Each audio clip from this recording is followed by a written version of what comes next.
And just for people who don't know, you're originally from Birmingham. Yeah, Okay, exactly. Cool. Yeah. The reasons was it completely against why, what I wanted to do. Manchester's cool, it's affordable, it's peaceful, it's not too much traffic, and London's the complete opposite. However, I know that in Manchester, with all due respect, it's a limited city.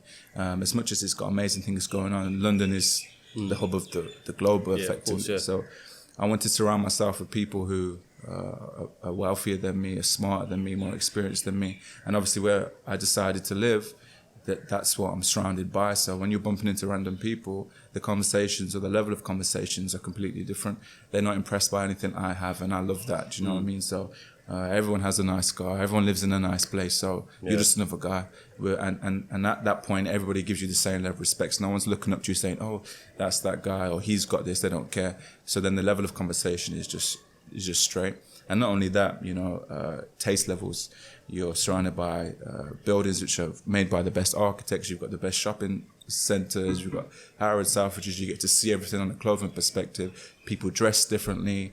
You see the restaurants that you see different nationalities coming in and out of the city, and that brings a level of taste. And I'm naturally an observant person, so I like to, always be scanning. And in the north or even in the Midlands, you don't necessarily get that influx of people from different nations, I feel like your taste levels can improve as well. But of course, everything like that comes at a cost. So how long have you lived in London for now?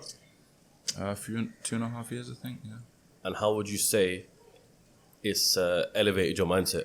How many interactions like the ones you've described have you had? How many times have you thought moving to London was actually a good thing? Oh yeah, it was the best thing I ever did. Not just for me personally, but for the brand. Like I said, my taste levels, what I was exposed to.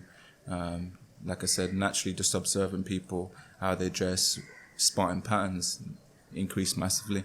As far as those interactions, like I said, you can't have too many when you're in the house. Nevertheless, the interactions you do have are of a higher level. And that hasn't necessarily benefited the business as such, but on a personal level, you never know what you might get from somebody, and that interaction was lacking in the north. Like I said, if I was going to the shopping centre in the north, people would stop me and would ask. I would be the guy to speak to, and I don't want to be. I want to be just cut through, do your thing. You know what I'm saying? Yeah. Not even that. I just don't want to be the go-to guy. I want to be the guy who goes to. Do you understand? Okay. That's how I keep growing. So you always want to be the one to seek knowledge rather than people seeking knowledge from you. It's like exactly like that. Yeah, like I love to give it, and I love to share what I've learned. But ultimately, in order for me to keep growing, I need to be the person who's learning from other people, and that obviously grows ever increasingly hard as I and the business progress. But it's really important that I keep seeking that knowledge from other people or experiences. So I'd ask you on that note, right? You don't really do many podcasts or many interviews. No. So firstly, I appreciate this. But secondly, why is it that you're doing this podcast? My respect for you. You reached out to me a long time ago, and I saw a small channel then, but a guy who had hustle. And obviously your channel's grown exponentially since then, and the clients you've had on the channel increasingly, becoming bigger and better as such. I always like to see people who are grinding and put their money where their mouth is or take action, and you've done that. So, like I said, if you hit a top, what was it, 50K? I think we said 50K, and that was back when I was on 20 or 30, I believe. It was when I was done Lewis. So I think I had just hit 30. Okay. Yeah. And you hit it, so here we are. Like I said, I have to stay true to my word. So but like I said, if I see someone hustling, I will reward them. Not with me, but even employees. If I see someone grinding, I'm gonna do as much as you for you, because I see you trying to put yourself on the line. Do you know what I mean? I appreciate that. Let's talk about your story then, right? So Reece, founder of Maniere, Voir, how big is it today? What's the company worth? Worth is subjective. Worth is what someone's willing to pay. And of course, we're in a recession now, and a lot of fashion businesses are actually really, really suffering because of the inflation, the rising costs across the supply chain. So what is worth is subjective. I'm not even going to put a number on it. But in terms of size, 36 million probably finished. Obviously, we're nearly at the end of the year. Yeah. And the profits will be in the region of 6-7 million. So, a conservative valuation of any business is 10 times profit. So, make of that what you will. Yeah. Of course, I would never sell for that because that's, like I said, being conservative, and the business has got a lot of growing to do. It's still a baby in the grand scheme of things. So, a fast-growing business is 20 times profits. But like I said, it really depends on what someone's willing to pay. And right now, I don't think anybody's willing to pay anything for anything in fashion because there's all profit warnings across the board. Have you had any offers? Yeah. Many times. And none of them have ever thought that's worth it, or you're tempted by it? No. I always said this, and it's funny you asked that question because I remember when I said, it was about 3 or 4 years ago, I said, when we get to 20 mil revenue, I'm going to stop because I don't think I can take it any further. And obviously we surpassed that. And going back to what I said earlier is, as long as you're forcing yourself to grow, you'll always find an extra yard, you know what I mean? And we're at nearly 40 million now, and we've got big plans upcoming, and I don't think I've reached 20% of what's possible.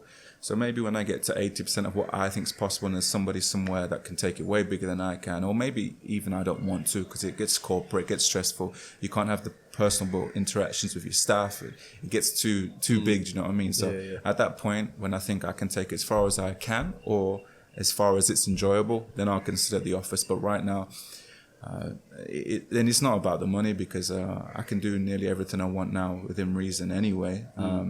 Having all of that money to do what? I'm going to be working anyway. So I always say to people, what would I do? And even when people say to me, oh, Reece, like, we always work. And I say, what's the alternative? What else would we be doing? I don't have kids. I see my family as much as I need to, want to. So what else are we going to be doing? At the end of the day, we're here to make a difference and make a change and bless other people, whether that's staff or through knowledge sharing. And I think that's my duty. Do you know what I mean? So having kids, just touching on that there, having kids, obviously you haven't got any kids yourself right now, but being 30 years old, is it something that you want to do eventually, have wife, have kids? But at the moment, do you think it's not a distraction, that's not the right way to put it, but it'll take you away from the path that you were trying to go down? Yeah, of course, but having kids is, in my opinion, the most beautiful thing in the world. So that, of course, is an objective. And if you meet the right person and you want to have kids, the work shouldn't come in between that, especially if you're in a position financially and mentally to support the child, which I am. So now, I mean, if I met the right person and we both wanted to have a child today, let's do it, do you know what I mean? And work comes second after that point. But right now I don't have those, so it's full drive mode until I do you understand? But I never want to be one of those dads who's always working, never home, and that's not being a man in my opinion. So I want to be, of course, a man in my opinion must have a purpose. They must always have something to build to, but not at the expense of your children or your relationship with your children. So, yeah. No, fair play.